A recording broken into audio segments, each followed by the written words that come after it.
the station covering all of the DMV. This is DC News Now. She was a really special person, you know. Tonight on DC News Now at 5, heartbreaking words from a grieving father who lost his daughter in a weekend fire. And roller coaster weather, we're tracking your forecast for the week and the temperature jumps that could be on the way. I didn't want to drive over here. They're showing it on the news how they're stealing the cars. And curbing car thefts, how one local police department is helping drivers protect their property. Thank you for joining us for DC News Now at 5. I'm Mark Hall. Investigators are still trying to find out what caused Saturday's fire at a Silver Spring high-rise that claimed the life of one person. The fire started in a 9th-floor apartment at the Arrive Apartments on Georgia Avenue. It forced the evacuation of roughly 450 units. Nearly 200 people are having to find another place to live. Our Dave Laval has followed the story since it started. He joins us from the scene. And Dave, we now know the name of the person who died. Yeah, Mark, and it is as heartbreaking as you can imagine. Investigators have not yet released the name to us. We got it from the victim's father. Melanie Diaz lived on the 11th floor of Tower A where the fire took place. Her father said firefighters found her body on the 9th floor as she tried to escape with her 2 dogs. They too perished in the fire. Her father said the 25-year-old Melanie moved into the building about 2 years ago, shortly after she graduated from Georgetown University and had worked as an event planner for the Aspen Institute. Diaz grew up near Fort Lauderdale. She last visited her family over Christmas. They plan to travel to Silver Spring next week to see her. She always was laughing, you know. She wanna make people comfortable. When always she see people sad, angry, she tried to make in those people's faces a smile. Cesar Diaz said he worried when his daughter moved into her apartment because it lacked a smoke detector and sprinklers. Sprinklers were not required when the building was constructed over 50 years ago, but Maryland will require all buildings to have sprinklers in them, regardless of when they were built, by January 1st, 2033. Management of the apartment complex has not yet responded to our request to comment. Meanwhile, there is no word yet when the funeral for Melanie Diaz will happen. Her father said the remains will be cremated and there'll be a service for her back in South Florida over the next few weeks. We're live in Silver Spring. Dave Laval, DC News Now. Dave, thank you. Developing now, 2 workers are recovering after an accident at a cherry picker in Arlington. Fire and EMS responded to a technical rescue in Langston Boulevard and North Culpeper Street late this afternoon. They say both workers are expected to survive. The incident is now under investigation.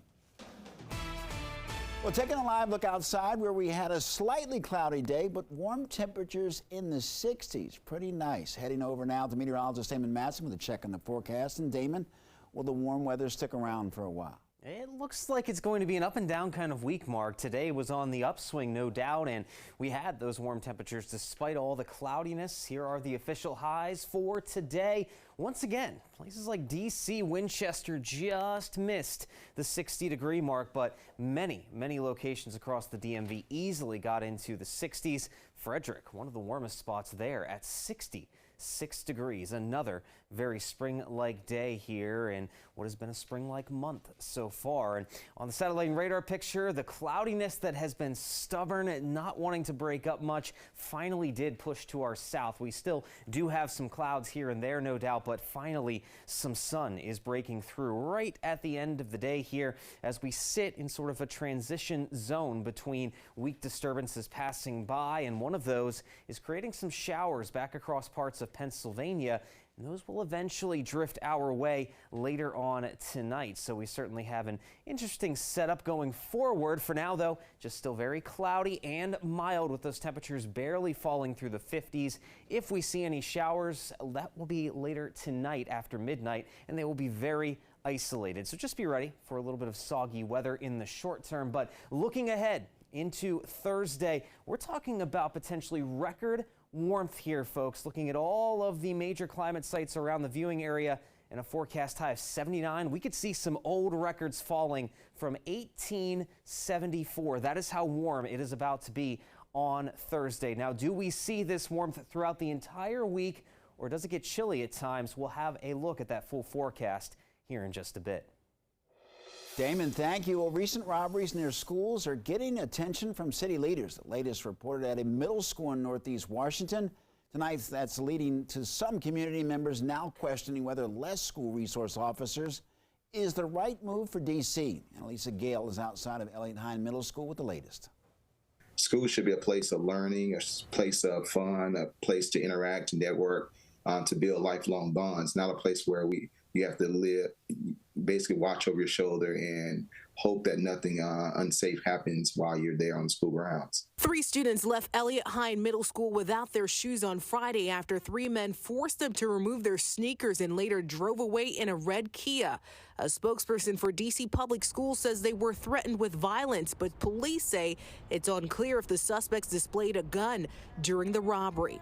People across not only Ward 7, but I think any household that has school-aged children that attend schools within the District of Columbia are talking about this very frequently, about the overall safety of when they send their kids off to school each morning. It's not isolated to one single incident, regardless of the location of where it occurred. According to a police report, the shoes were valued at anywhere from $250 to $600. Earlier this month, several Canada Goose jackets were also stolen in various parts of the city, including near George Washington University. Police have not indicated that the robberies are related.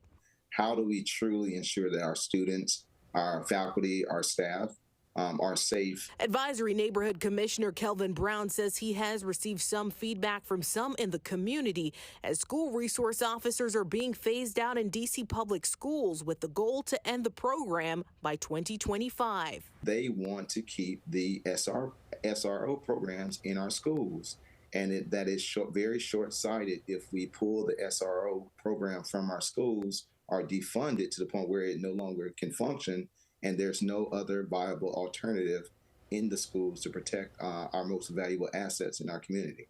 In a statement to DC News Now, a spokesperson for DC Public Schools says the security and operations team is working with the DC Police Department to assess additional security measures and ensure students' safety on school property and during their commutes. DC Public Schools are closed for the rest of the week. Classes will resume on February 27th. In Northwest Washington, Annalisa Gale, DC News Now. Annalisa, thank you. The West Virginia State Police Department is under investigation tonight. A 5-page anonymous letter was sent to Governor Jim Justice, Attorney General Patrick Morrisey, and several state lawmakers. Allegations include sexual assaults, thefts, and damage to state-owned property at the State Police Academy. The biggest revelation: a hidden camera in the women's locker room, along with misuse of taxpayer funds and some troopers billing for overtime they did not work. The allegations are especially concerning to delegates who used to work in law enforcement. When these allegations are made, they're taken very seriously. There is an investigation being conducted, and we're grateful for that. I think first and foremost, let's get the investigation over with and see where it goes. It is very concerning to me as well as it is everybody else. But also, I don't want to cast a dispersion on the boots on the ground troopers. These guys are great guys and gals. They work hard. Well, fearing retaliation, the person who wrote the letter did not sign it. Governor Justice has acknowledged the investigation, which is being done by the Department of Homeland Security. Well, new tonight, classes resumed at Michigan State University today, a week after 3 students were killed and 5 others injured.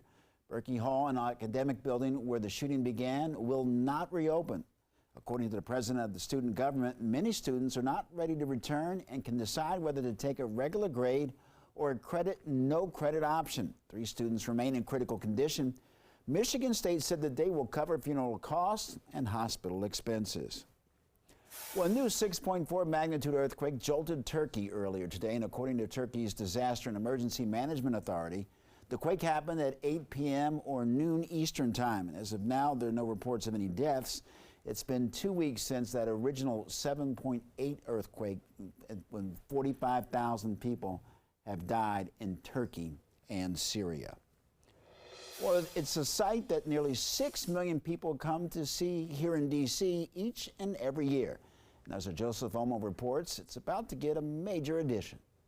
This is the Lincoln Memorial as we know it, standing proud on the National Mall. It's one of the quintessential symbols of Washington, D.C., and it's about to get even better. What you're looking at here are some renderings of a brand new museum that's going to be built right underneath those iconic columns. So the National Park Service announced today that by 2026, you should be able to walk around this massive 15,000 square feet space. They are promising immersive exhibits to tell the complete story of America's 16th president and how the memorial has become the backdrop for some of the most important chapters in the country's history. I mean, think about it. You'll be able to walk inside a place that very few people have ever seen with their own eyes. We're talking about the Undercroft. There it is. It's that structural foundation that literally holds up the memorial, and that's right where this museum is going to be. So construction is set to begin in March of this year. Again, should be done by 2026, which the National Park Service says is perfect because it'll be just in time for the 250th anniversary of American independence. The price tag of this project, take a guess, a cool $69 million. Reporting here in the studio, I'm Joseph Omo. Back to you. Our thanks to Joseph. And one thing to note is the memorial itself, including those iconic steps, will remain open during construction.